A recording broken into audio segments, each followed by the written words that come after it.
mencoba mengimbaskan atau mendiseminasikan tentang budaya positif. Ini sebenarnya tugas saya, cuma saya mencoba mendiseminasikan. Kenapa? Karena saya merasa materi ini cocok sekali dengan lingkungan sekolah kita.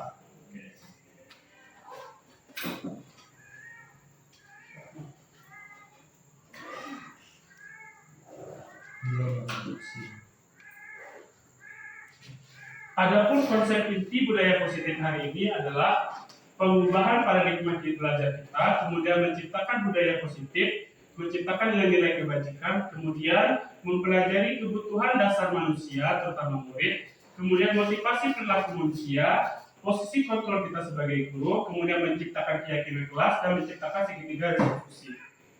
Apa itu budaya positif?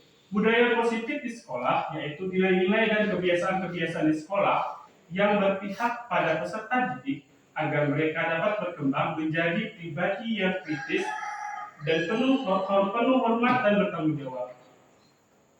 Perubahan paradigma yaitu untuk membangun budaya yang positif sekolah perlu menyediakan lingkungan yang positif, aman, dan nyaman agar murid-murid mampu berpikir, bertindak, dan mencipta dengan merdeka, mandiri, dan bertanggung jawab. Rajinnya disiplin dikaitkan dengan posisi dengan kontrol.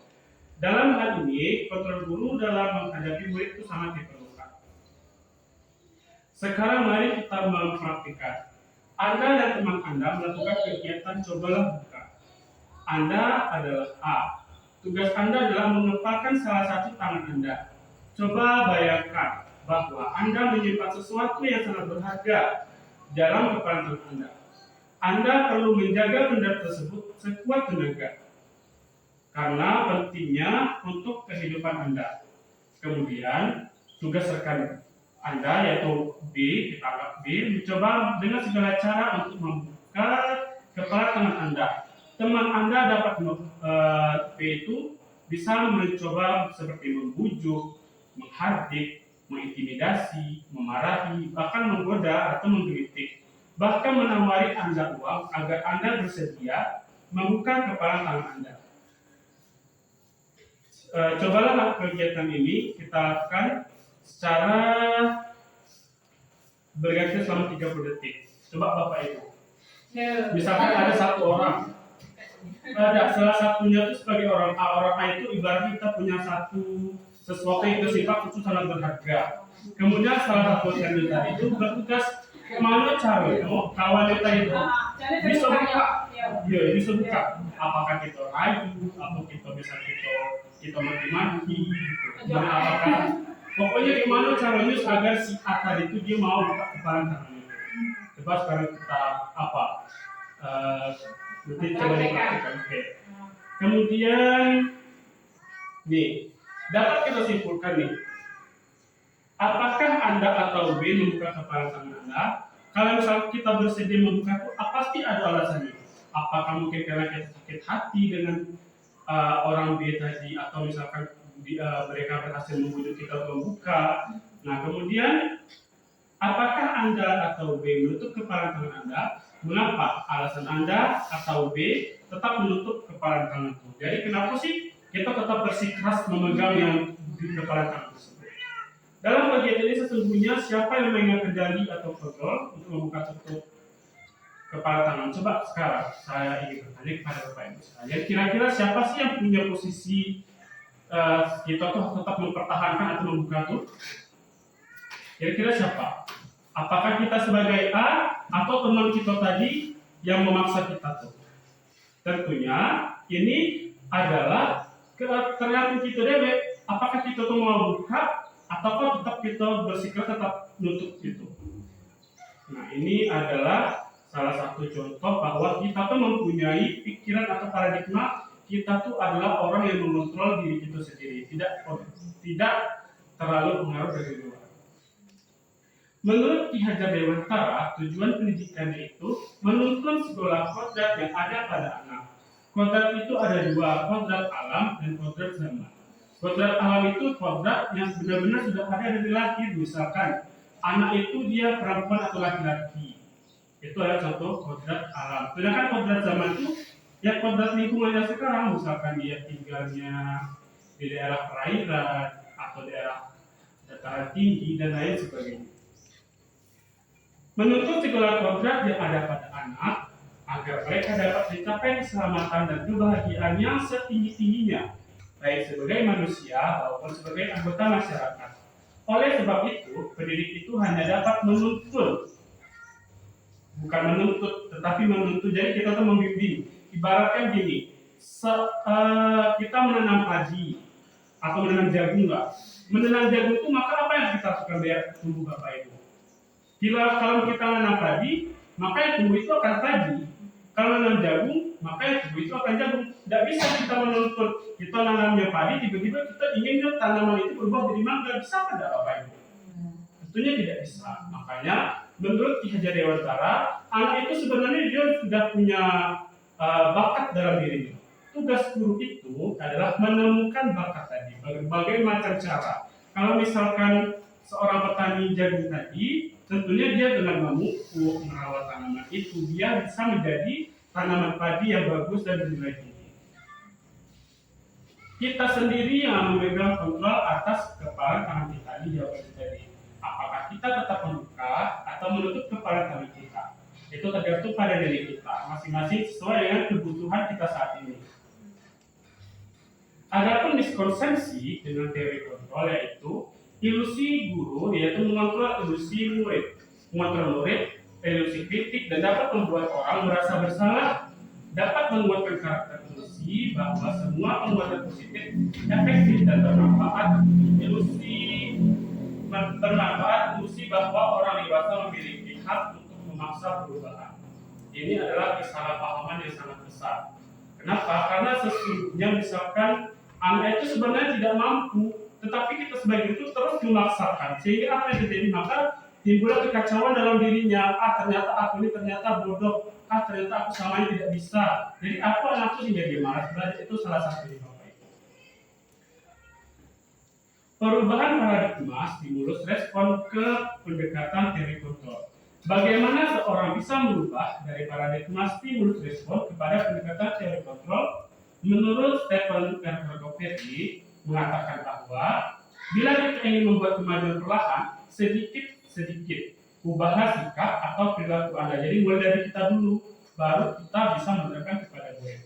Namun bila kita ingin memperbaiki cara pertama kita, maka kita perlu merubah kerangka acuan kita. Ubahlah bagaimana Anda melihat dunia, bagaimana Anda berpikir tentang manusia, ubahlah paradigma Anda, skema pemahaman, dan penjelasan aspek-aspek tertentu tentang realitas. Tentunya kita semua pernah merasakan kemana sih kita yang kecil dulu. Kebanyakan orang dulu sekarang, termasuk saya begitu, berpikir anak itu persis seperti apa yang saya pikirkan.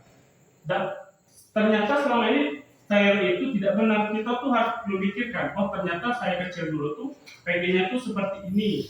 Ketika saya kecil itu, guru tuh pengennya seperti ini. Sama anak-anak itu, dia juga pengen guru tuh seharusnya mengikuti apa yang dikehendaki oleh murid.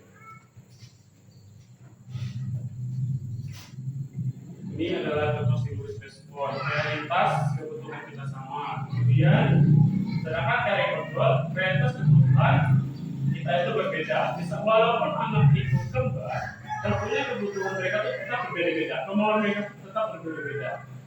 Kemudian semua orang melihat hal yang sama, sedangkan teori kontrol itu setiap orang itu memiliki gambaran yang berbeda. Kemudian kita coba mengubah orang agar berpandangan sama dengan kita. Ini adalah hal yang paling termasuk saya dulu sering lakukan Bapak Ibu. Sedangkan yang sebenarnya kita tuh berusaha memahami pandangan orang tentang dunia. Kemudian berperilaku buruk dapat dilihat sebagai suatu kesalahan. Sedangkan kalau teori kontrol itu, semua perilaku itu memiliki tujuan. Walaupun menurut kita buruk, belum tentu buruk bagi si orang lain. Kemudian orang lain bisa mengontrol saya. Sedangkan teori kontrolnya adalah hanya Anda yang dapat bisa mengontrol diri sendiri. Seperti tadi kita sudah mempraktikkan cara buka tangan tadi. Kemudian saya bisa mengontrol orang lain. Kita tidak bisa mengontrol orang lain. Kemudian pemaksaan ada pada saat rujukan gagal. Kolaborasi dan konsensus menciptakan pilihan yang baru. model berpikir menang atau kalah. Sedangkan teori kontrolnya adalah model berpikir menang dan menang. Nih, disiplin berasal dari bahasa Latin disciplina yang artinya belajar. Disiplin adalah kemampuan memerintah diri sendiri dalam mengontrol dan menguasai diri untuk memilih tindakan yang mengacu pada nilai-nilai yang kita hargai dengan penuh tanggung jawab tanpa terperintah orang lain.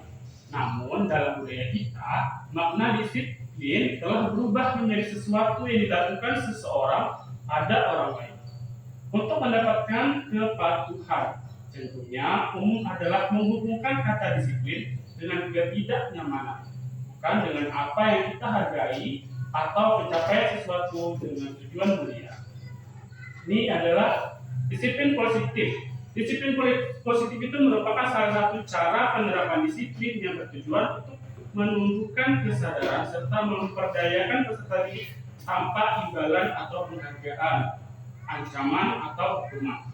Sebagai pendidik, tujuan kita adalah menciptakan peserta didik yang memiliki disiplin diri sehingga memiliki perilaku mengacu kepada nilai-nilai kebajikan universal dan memiliki motivasi intrinsik dalam perubahan perilaku ke arah yang lebih baik. Jadi maksudnya Bapak Ibu, kita tuh mendisiplinkan anak murid itu harus ibarat kita harus menumbuhkan bukan karena misalkan peraturan seperti siswa wajib berpakaian merah putih ketika hari Senin. Tetapi bagaimana caranya kita menumbuhkan anak itu sadar bahwa hari ini Senin, berarti hari ini harus berpakaian putih dan merah. Itu harus mulai kita munculkan dalam dirinya sendiri, bukan berasal dari paksaan itu Bapak Ibu. Nilai-nilai kebajikan, nilai kebajikan yang ingin dicapai setiap anak yang kita kenal. Profil atau P5 kalau kita lihat Pancasila itu ada 6 tentang bagaimana untuk bertakwa kepada Tuhan, yang Maha Esa dan cara mulia, kemudian berkebinekaan global, gotong royong, mendidik, kreatif dan berdaulat etis. Jadi tujuan kurikulum Merdeka hari ini adalah untuk menanamkan 6 poin karakter ini. Seperti dalam belajar, kita terutama mengamalkan nilai ketuhanan. Jadi sejak awal belajar itu kita selalu dipimpin dengan doa. Setelah kita lanjut, adapun kebutuhan dasar manusia adalah segala sesuatu yang kita lakukan untuk mendapatkan apa yang kita inginkan. Seluruh tindakan yang kita lakukan memiliki tujuan tertentu, dan semua usaha terbaik yang telah kita lakukan adalah dalam rangka agar kebutuhan dasar kita terpenuhi. Nah, ini adalah kebutuhan dasar lima kebutuhan dasar yang dimiliki oleh setiap manusia. Yang pertama adalah rasa ingin diterima, dipedulikan, berbagi, bekerja sama, menjadi bagian dalam kelompok. Yang kedua adalah kebutuhan bertahan hidup, seperti mendapatkan makanan, pakaian, tempat tinggal, rasa aman, dan kesehatan. Kemudian kebutuhan akan kekuasaan, seperti harga diri, keinginan untuk dianggap memimpin, berprestasi, diakui, dan didengarkan. Kemudian ada juga kebutuhan akan kesenangan atau fun, seperti bermain, humor, antusias, kemudian tertawa. Kemudian yang terakhir adalah kebutuhan akan kebebasan, seperti mandiri, memiliki pilihan, mencoba hal baru, mampu mengendalikan arah dirinya. Oke, sekarang ini ada satu contoh kasus. Ibu Ani, guru kelas 5 di SD Pelita Hati, sedang bingung menghadapi ulah salah satu murid di kelasnya yang bernama Agus. Beberapa anak telah datang dan mengeluhkan Agus yang seringkali meminta bekal. Maka siap mereka dengan paksa. Jika Anda menghadapi situasi seperti Ibu Ani, kira-kira apa yang akan Anda lakukan? Menurut Anda, kira-kira apa alasan Agus melakukan hal tersebut? Nah, sekarang coba kita bayangkan. Ada seorang anak itu ketika membawa kawan-kawan dibawa bekal, dia selalu minta dengan paksa punya kawan-kawan itu. Kira-kira kalau misalkan kita sebagai guru, apa yang kita lakukan pertama kali?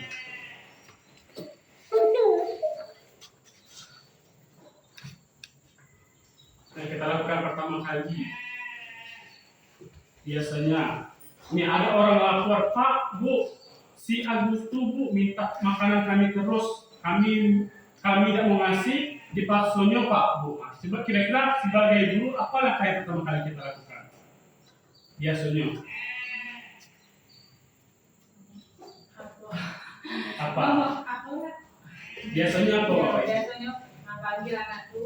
Ya, biasanya pasti kita akan manggil dulu kan hal itu. Ya, benar sekali. Biasanya kita akan panggil dulu. Kemudian setelah kita panggil, apa yang kita lakukan? Jelaskan. Iya, kita akan bertanya kenapa dia sampai meminta makanan kepada temannya. Oke. Motivasi perilaku manusia. Semua perilaku itu memiliki tujuan. Yang nih, motivasi eksternal untuk menghindari ketidaknyamanan atau hukuman apa yang akan terjadi bila saya tidak melakukannya. Kemudian, motivasi eksternal untuk mendapatkan imbalan dari orang lain atau institusi apa yang akan saya dapatkan apabila saya tidak melakukannya. Kemudian, motivasi internal. Motivasi internal ini adalah motivasi atau tujuan disiplin positif.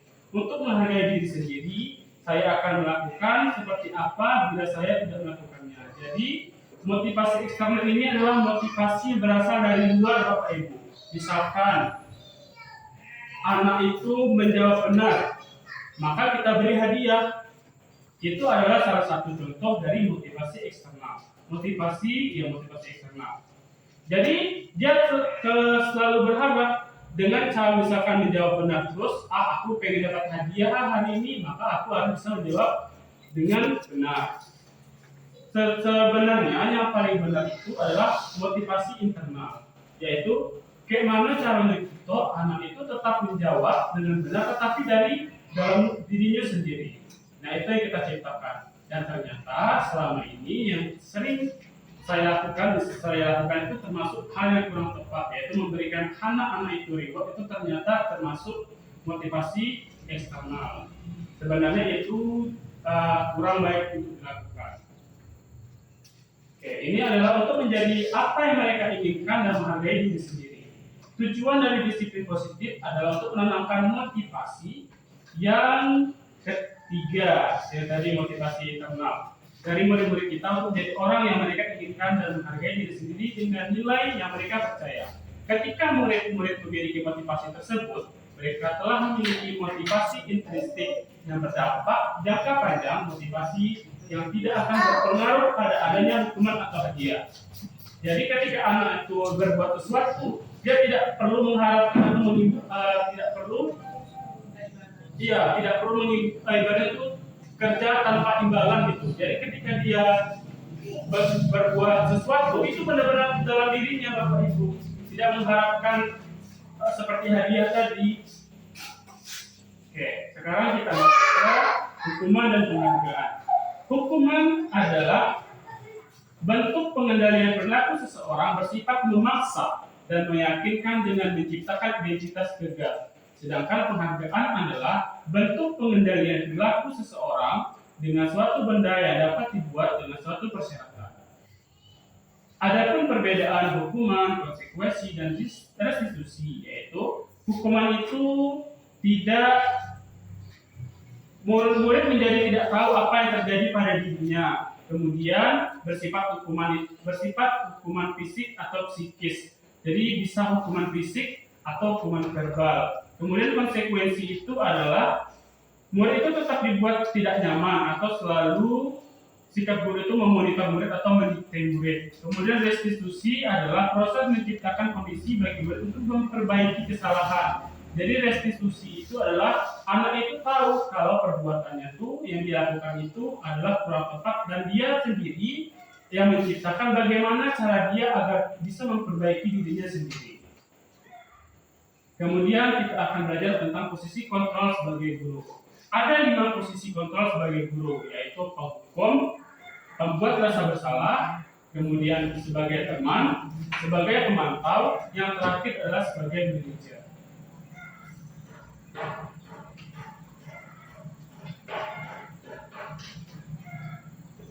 Oke, ini sekarang mari kita lihat cuplikan video ini Bapak Ibu.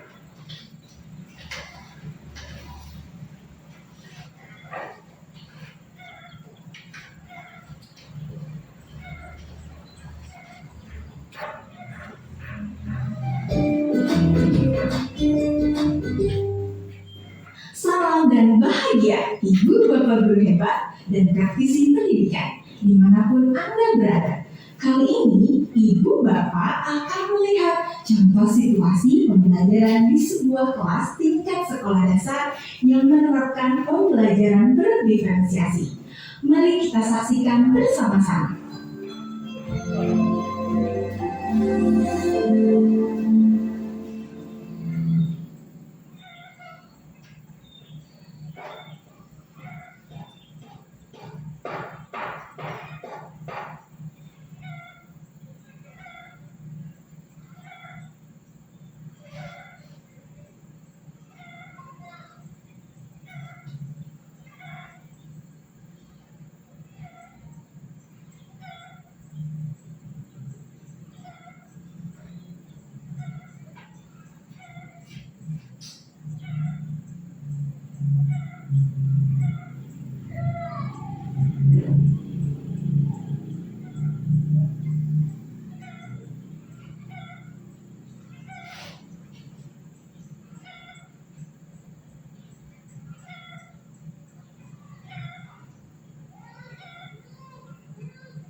Salam bahagia Ibu dan Bapak Guru hebat.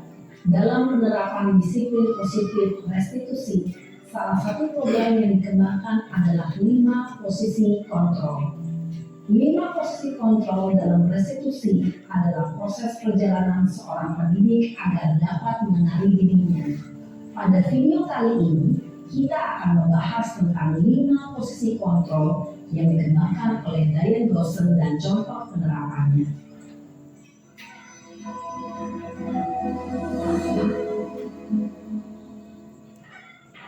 5 posisi kontrol itu adalah 1.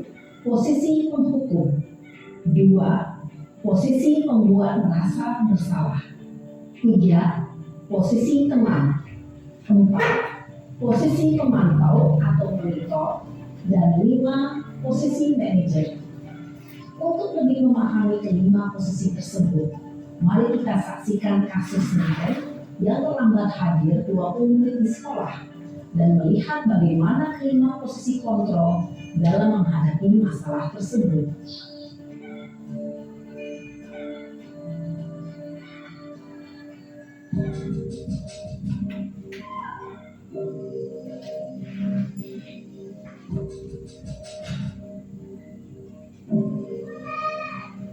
Naren! Sini kamu! Selamat pagi, Bu. Selalu terlambat. Kamu deh, pasti terlambat. Maaf, Bu. Saya Apa? Apa coba?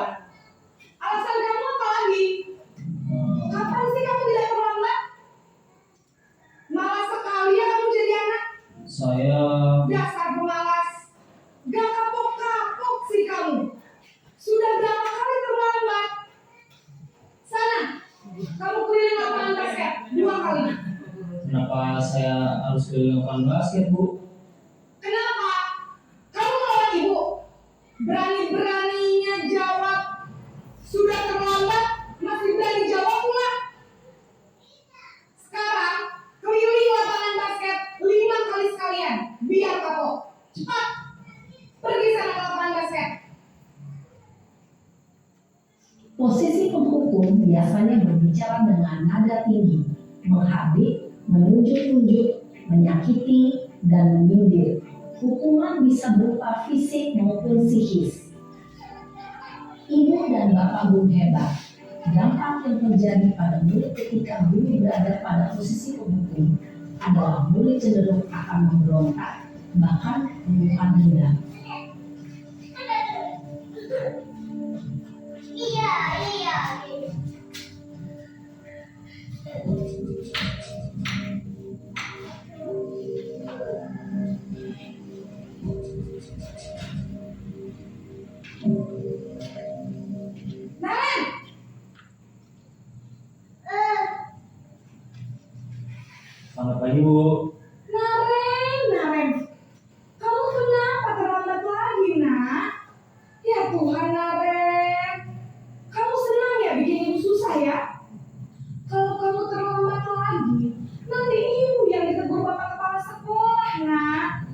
disangka ibu tidak bisa membina kamu.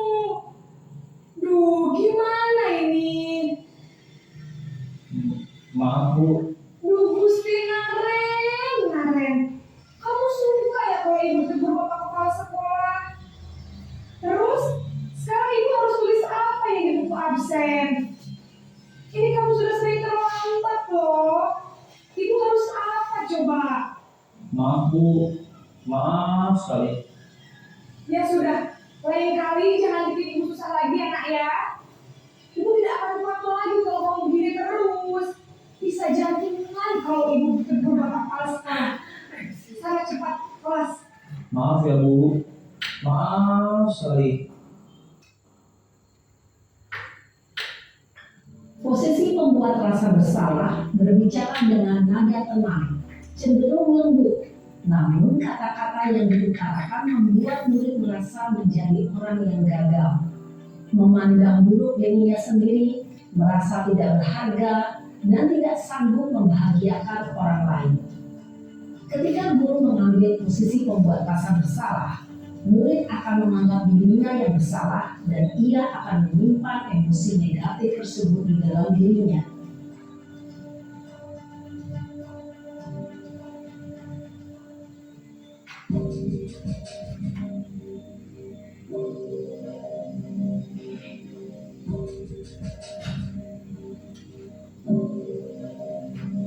Naren,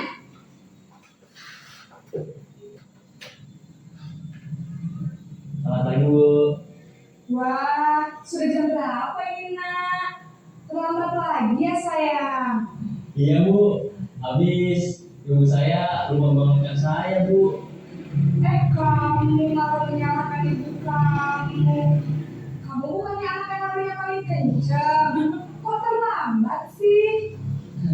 Iya Bu, saya memang selamat bangun tadi. Jadi biarpun saya rincang, tetap gak kekejar Bu.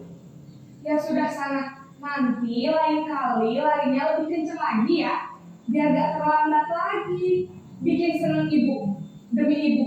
Bisa kan? Bisa Bu. Ya sudah sana masuk kelas. Ibu beresin urusan absen kamu. Kamu ini ada-ada saja. Dalam posisi teman, guru berbicara dengan nada suara ramah, akrab, cenderung bersinar duduk menjaga suasana tetap santai. Murid akan merasa senang, aman, dan akrab dengan guru. Identitas yang tercipta adalah identitas sukses atau berhasil. Namun, perlu diingat, karena ini masih dorongan eksternal, maka ada faktor ketergantungan dari murid kepada orang tertentu. Di sini guru absennya, sehingga di lain waktu murid bisa berperilaku baik, namun hanya kepada orang-orang tertentu saja.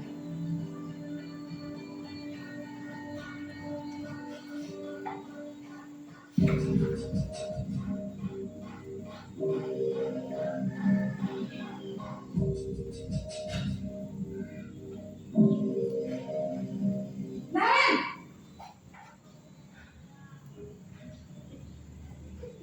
Selamat pagi Bu.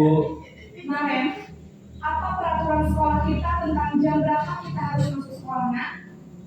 Kita harus di sekolah jam 7 Bu. Iya betul, sekarang sudah jam 7.20. Naren sudah tahu konsekuensinya jika terlambat hadir. Paham Bu. Saya harus tinggal kelas pas jam istirahat selama 20 menit. Iya benar, konsekuensinya demikian. Jadi nanti jam 9.30 pas istirahat, kamu harus tinggal di kelas, kerjakan tugas tambahan untuk ketertinggalan kamu, ya? Baik Bu. Posisi pemantau mengandalkan penghitungan atau data untuk mengontrol murid. Guru mengarahkan murid berdasarkan peraturan dan konsekuensi. Seorang pemantau menunjukkan bahasa tubuh dan ekspresi wajah yang datar dan cenderung formal.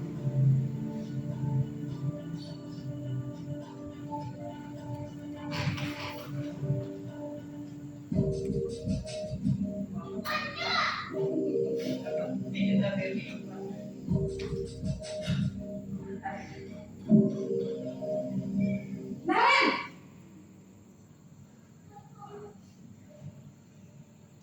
Selamat pagi Bu. Selamat pagi Naren. Maaf Bu, saya terlambat. Iya, sekolah masuknya jam 7, sekarang sudah jam 7.20. Jadi sekarang bagaimana ini Naren? Maaf Bu, saya lupa setel alarm saya semalam.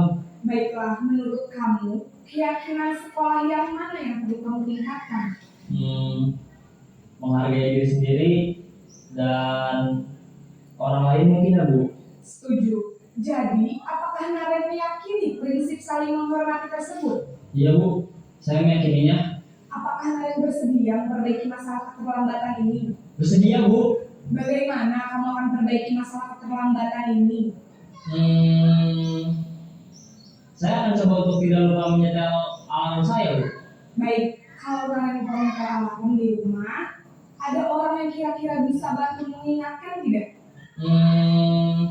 Ada Bu, kakak saya, Kak Emma. Ada lagi selain Kak Emma? Selain Kak Emma, ada ibu saya. Baik, jadi yang mengingatkan Naren adalah Kak Emma dan ibu kamu ya? Kira-kira akan mulai set alarm kapan nih Naren? Setelah pulang sekolah, akan segera saya lakukan. Baik, jadi Naren akan setel alarm untuk bangun besok pagi dan akan diingatkan oleh kakak dan ibunda Naren ya. Ada lagi yang mungkin perlu dilakukan Naren agar tidak terlambat bangun lagi. Tidak ada Bu. Baik Naren, terima kasih untuk kerjasama kamu. Sekarang kamu perlu kembali ke kelas untuk belajar. Baik Bu, terima kasih. Posisi manajer adalah posisi kontrol yang disarankan untuk membimbing murid memiliki sikap disiplin yang positif, yaitu murid yang mandiri, bertanggung jawab, dan dapat memecahkan masalah. Tujuan dari posisi ini adalah agar murid dapat berefleksi atas tindakannya. Guru akan dengan tulus memberikan pertanyaan-pertanyaan bermakna, sehingga membuat murid dapat belajar dari kesalahannya dan mencari sebuah solusi untuk menyelesaikannya. Ibu dan Bapak guru hebat, setelah mengamati adegan kelima posisi kontrol tadi, kira-kira posisi mana yang paling ideal? Posisi mana yang dapat menunjang motivasi intrinsik murid? Ya, tentu posisi manajer. Posisi ini memang posisi ideal yang ingin dituju setiap pendidik. Pada posisi inilah, guru dapat menerapkan disiplin positif yang berpihak pada murid, yang memerdekakan murid. Perjalanan seorang pendidik tentunya tidak mudah untuk sampai pada posisi seorang manajer. Namun, tujuan kita pasti, yaitu menciptakan murid-murid yang mandiri, merdeka, dan bertanggung jawab. Semoga penggambaran 5 posisi kontrol yang telah diperlihatkan ini dapat menjadi ajang refleksi bagi kita semua, agar dapat terus mengasah dan menerapkan disiplin positif yang memerdekakan murid. Mari terus berlatih dan bersemangat. Selamat menerapkan. Salam dan bahagia Ibu dan Bapak Guru hebat.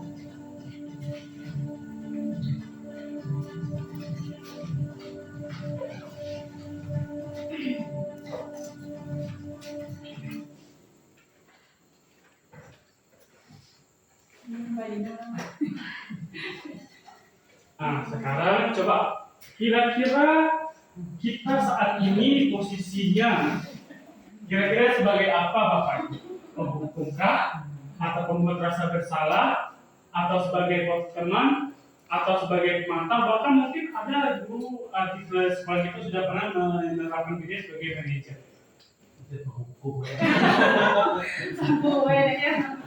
Kalau saya sudah masuk ke teman. Iya.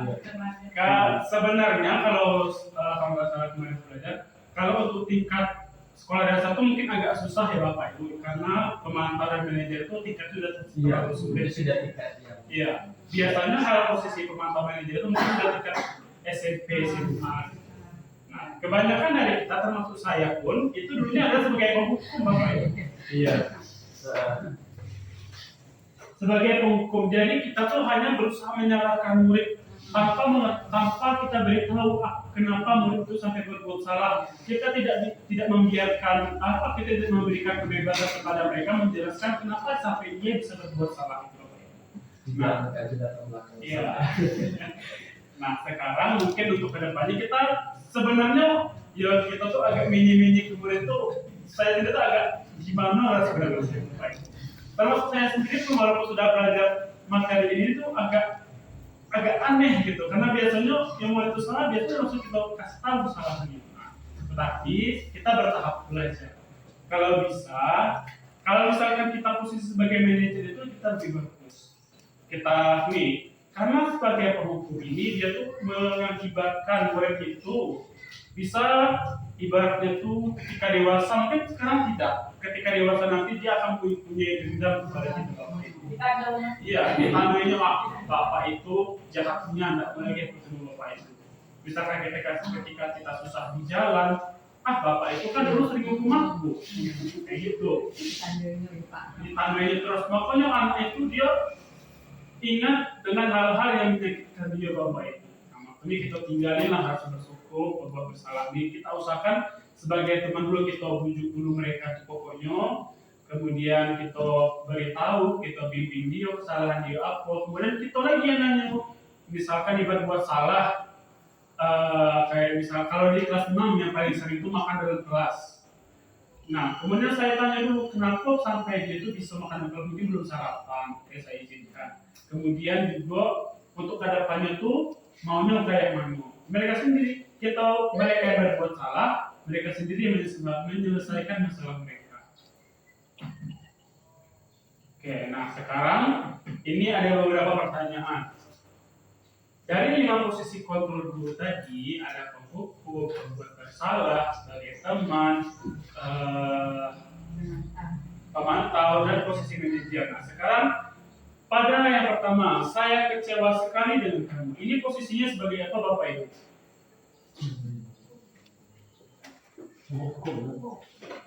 Oke, sekarang coba sekarang coba simpan jawaban masing-masing dulu.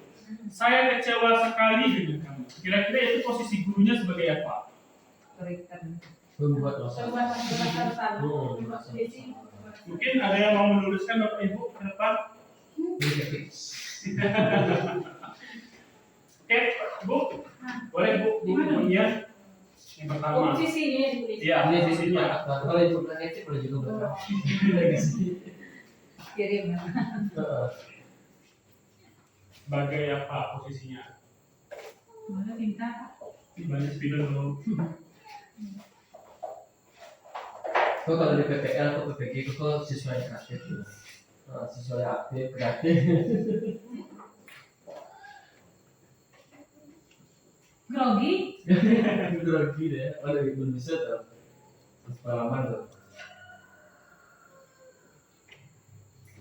Kemudian yang kedua, kamu tidak benar melakukannya. Kira-kira posisi yang kedua ini sebagai apa kira Bapak Ibu?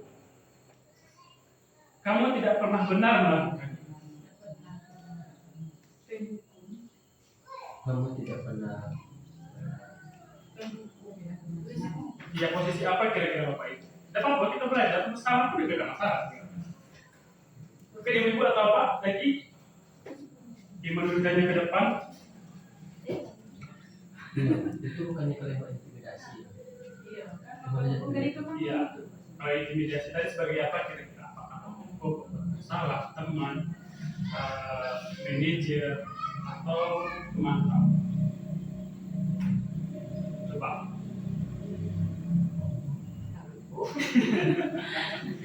Ya apa kita belajar sama-sama di sini. Ya sama ini materi sebenarnya adalah oke, Bapak mungkin boleh. Kamu tidak pernah benar. Kamu jatuh mana salah, Pak dong. Anak ada salah. Sebagai apa? Ini pasal 1 guru selalu benar. Kemudian yang ketiga, ayolah lakukan demi ibu atau demi bapak. Kira-kira posisinya sebagai apa Bapak Ibu sini? Silakan Bumia atau apa? Jadi lingkungan ada. Mungkin bisa dapat. Ya Bapak kita belajar sama-sama sini. Beres. Iya, apa kita saling bertukar pikiran. Ya apa aja ya? Dia apa misalnya tadi? Yang Mungkin Bapak Ibu yang mau lulus ke depan, apa mungkin itu salah pada masalah. Itu namanya tadi proses tadi Bapak Ibu. Jadi kita tahu. Oke, silakan coba Nia. Berapa cuma nulis itu salah? Iya, terus. Sebenarnya kita kan punya apa masing-masing kan. Ada setuju nanti kita ada pembahasannya. Oke, terima kasih. Kemudian yang keempat, apakah kamu mau mendapatkan stiker bintang hari ini? Kira-kira ini posisinya sebagai apa?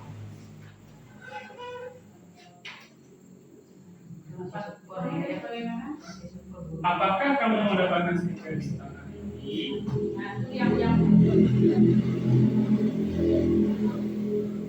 Pemantau. Posisi pemantau. Mungkin siapa yang harus siapa?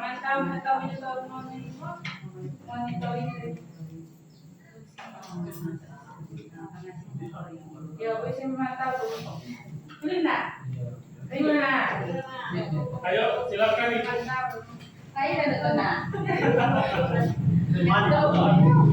Ayo kita Andro. Ayo Bapak Ibu yang ingin menulis, tidak apa-apa, tidak masalah. Iya, kita belajar sama-sama. Boleh itu.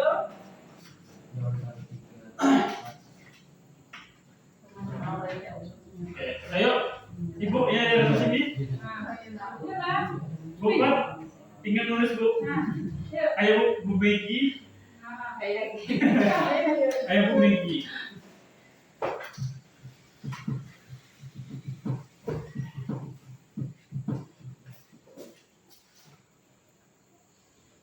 Bintang dulu. Biasa ambil aja gitu Pak. Terima kasih. Ada Kemudian yang kelima, bagaimana kamu bisa menyelesaikan masalah ini? Kira-kira ini posisinya sebagai apa? Bagaimana kamu bisa Ya, bagaimana kamu bisa menyelesaikan masalah ini? Ini posisinya sebagai apa? Mungkin Pak Andro? Iya, Pak.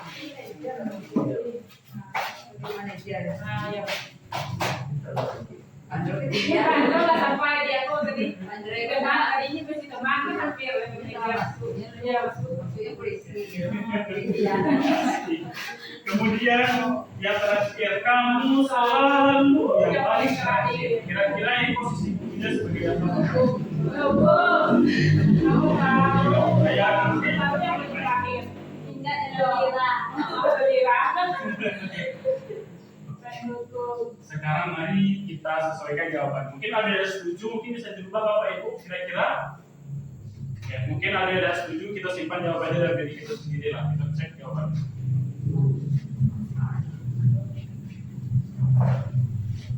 Oke. Oke. Kalau ketika saya mengetahukan, saya kecewa sekali. Kecewa sekali itu berarti dia membuat anak itu, oh saya ini sudah berbuat salah sehingga ibu itu kecewa ya. Makanya jadi anak itu selalu merasa bersalah ya, gitu. Kemudian kamu tidak pernah benar melakukannya, tidak pernah benar. Dia itu mengintimidasi murid itu sehingga dia merasa dihukum oleh kata-kata verbal. Kemudian ayolah lakukan demi ibu atau demi bapak, itu sebagai kita sebagai teman. Kemudian apakah kamu mendapatkan bintang stiker bintang hari ini itu sebagai maaf. Kemudian bagaimana kamu bisa menyelesaikan masalah ini itu sebagai manajer, karena anak itu yang kita langsung tanya dia yang salah, dia sendiri harus berusaha bertanggung jawab dengan kesalahan itu. Oke. Kemudian yang terakhir juga, kamu selalu yang paling terakhir itu adalah sebagai Jadi tepat ya. posisi yang paling tepat tadi adalah kalau bisa kita sebagai manajer nih. Guru dan murid itu bekerja sama dalam menyelesaikan masalah. Guru memberikan kesempatan kepada murid untuk mempertanggungjawabkan perilakunya sendiri. dan memberikan dukungan agar murid dapat menemukan solusi atas permasalahannya. Posisi manajer merujuk pada konsep restitusi di mana murid menjadi manajer untuk dirinya sendiri, sehingga dapat menciptakan identitas pada murid. Oke, sebelum kita masuk keyakinan kelas, kita refreshing dulu biar segar otak. Ice breaking. Ice breakingnya. Yes. Jadi dia ada Ayo faktor. bahasa Inggris maunya tuh Pak.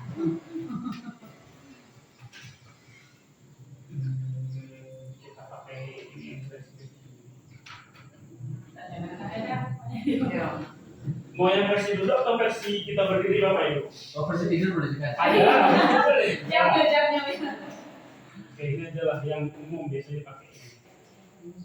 Mungkin bisa Bapak Ibu berdiri sama-sama. Kita pada atau cari tempat agak nyaman. Kita refreshing stretching. Ini macam di take hotel ya. Ya kan? Apa?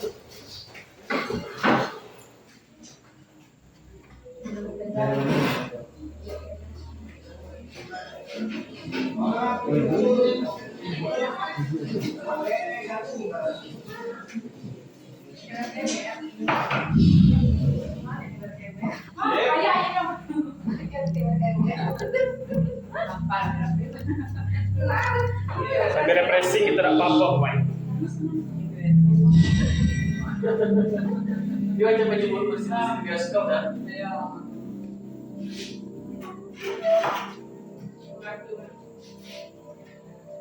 Terus kaset. Kaset. Ayo, Bapak Ibu.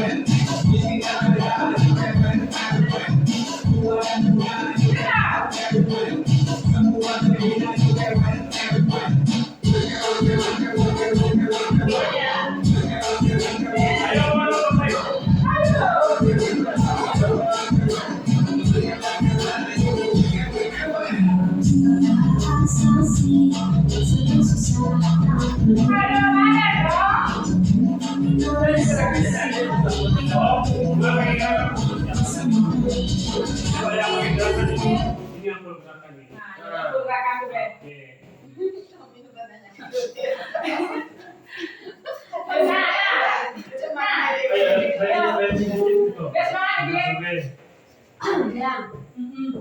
Ada hasil. Kewer-kewer.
Belum bisa.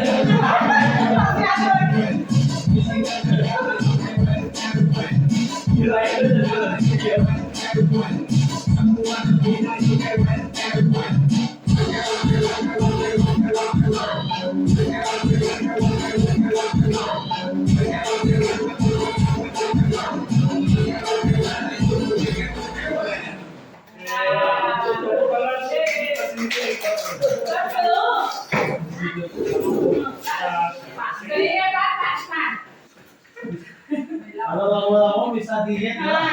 Terbakar kalau dia baju biru tuh. Sambelnya baju merah tuh. Oke, selanjutnya kita masuk ke materi. Ini udah materi terakhir. Keyakinan kelas. Bisa.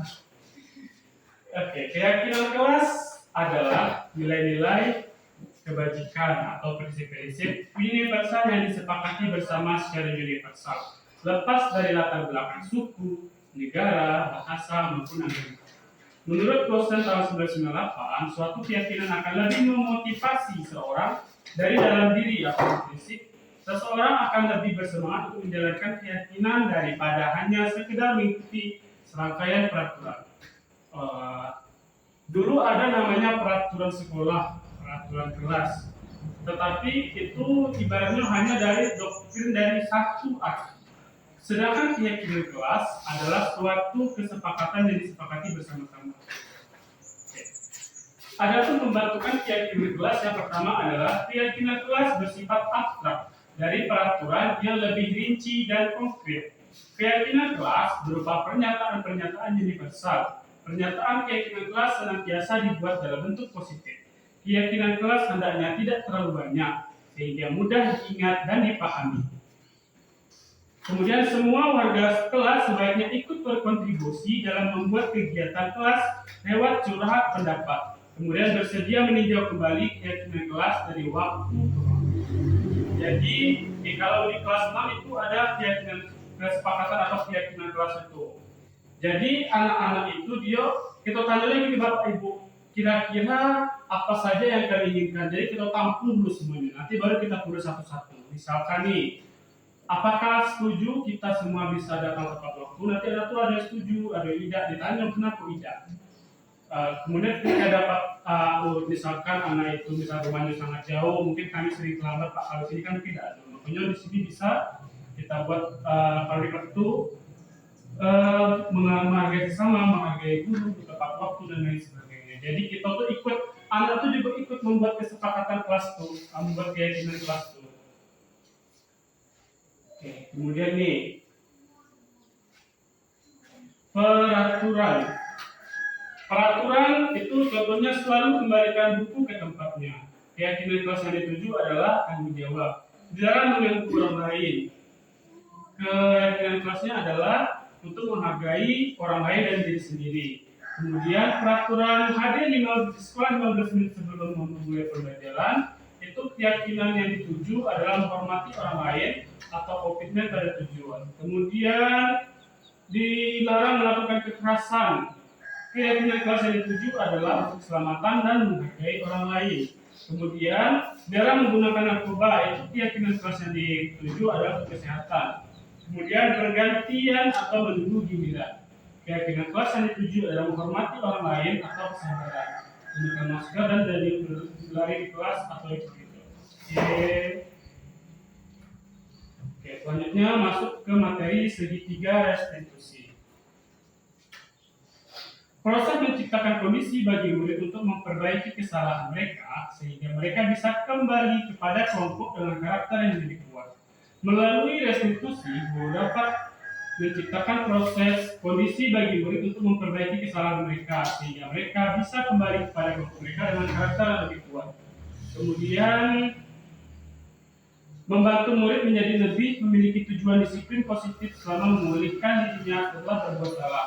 Membantu murid untuk jujur pada diri sendiri dan mengevaluasi dampak dari kesalahan yang mereka lakukan. Kemudian memberikan penawaran, bukan paksaan. Ini adalah contoh segitiga restitusi. Yang pertama itu adalah menstabilkan identitas. Yang kedua, menanyakan tindakan yang salah. Yang ketiga adalah melakukan validasi tindakan yang salah. Nih, tahapan yang pertama adalah menstabilkan identitas. Berbuat salah itu tidak apa-apa. Kemudian kita yakinkan juga kepada mereka bahwa sebenarnya tidak ada manusia yang sempurna.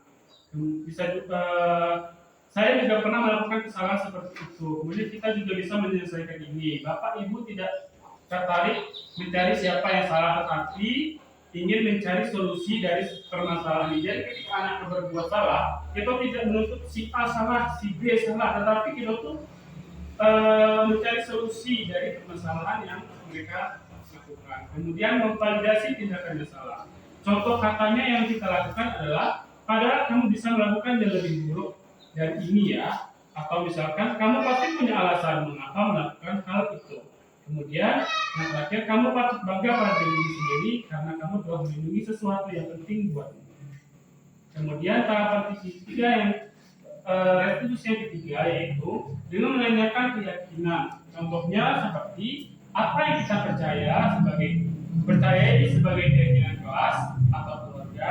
Kemudian apa nilai-nilai umum yang telah kita sepakati. Kemudian apa bayangan tentang keyakinan kelas ideal. Kemudian kamu mau jadi orang yang seperti apa? Ini kita tanyakan lagi kepada mereka. Oke, baiklah.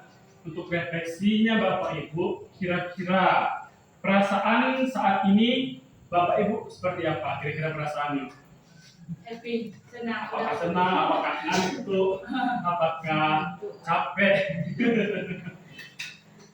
Semangat. Mungkin satu orang bisa nulisin nomor satu yang belum maju. Refleksi. Kamu Yang belum maju. Siswa yang belum maju sekarang di depan. Mungkin satu orang meneruskan ini perasaannya di tulis papan tulis untuk menuliskan perasaan aja. Iya, ayo kalau Langsung salah. Titik-titik. titik.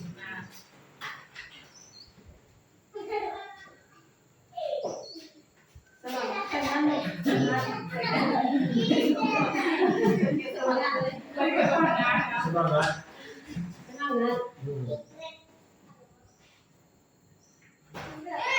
Terima kasih Pak Langsung. Oke, selanjutnya yang kedua.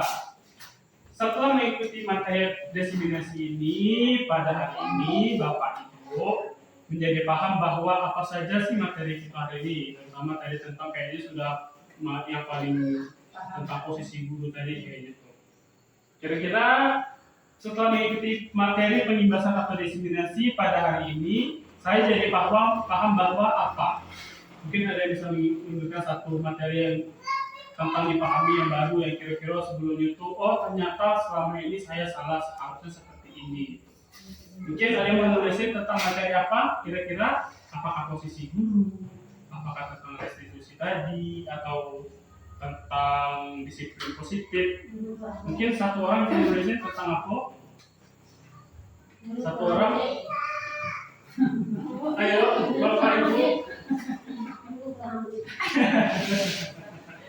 Ayo, pada Bu ini.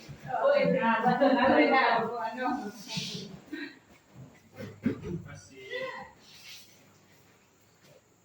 Itu keluarnya bayinya tuh. Kalau mau panggil. Terima kasih. Kemudian target saya selanjutnya setelah pembebasan atau diseminasi ini apa? Kira-kira target saya selanjutnya setelah diseminasi ini berbenah diri. Yo, Oke, mungkin badai, Bu Ina, Prepi, satu orang. Banyak yang perlu diperbaiki. Topik. Topik aja kok. Tapi kita bisa belajar. Kopi gitu. Itu kan di kok.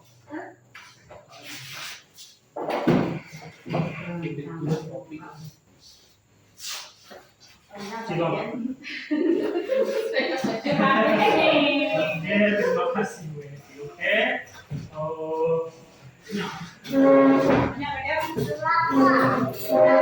Oke, baiklah. Jadi alhamdulillah kalau misalkan merasa hari ini banyak materi-materi baru yang sudah kita rasakan, sudah kita dapatkan. Nah, untuk itu ke depannya kita tuh harus merubah ibaratnya dari diri sendiri dulu. Kalau misalkan kita belum bisa merubah diri kita sendiri, tidak mungkin kita bisa mampu merubah orang lain. Apalagi kita sebagai guru itu adalah sebagai penuntun. Jadi anak itu dia sebenarnya sudah punya kemampuan bakatnya masing-masing. Untuk itu kita sebagai guru bisa menciptakan atau menemukan atau menggali kira-kira potensi apa yang ada pada anak murid. Dan jika kita sudah menemukan potensi itu, itulah yang harus kita kembangkan. Kalau anak itu masih kurang berminat segala macam, itu berarti dia sebenarnya tidak punya minat akan hal itu. Misalkan seorang seniman itu tidak patut dituntut dia harus mengerti dengan pelajaran matematik. Kemudian juga orang yang pakar matematik itu biasanya tidak perlu dituntut harus bisa untuk menggambar atau bisa membuat teks bacaan karena tidak sesuai dengan minat dirinya. Oke, baiklah. Sekian dulu kira-kira diseminasi dari saya. Lebih dari kurangnya saya mohon maaf. Wabillahi taufiq wal hidayah. Assalamualaikum warahmatullahi wabarakatuh. Terima kasih Bapak Guru.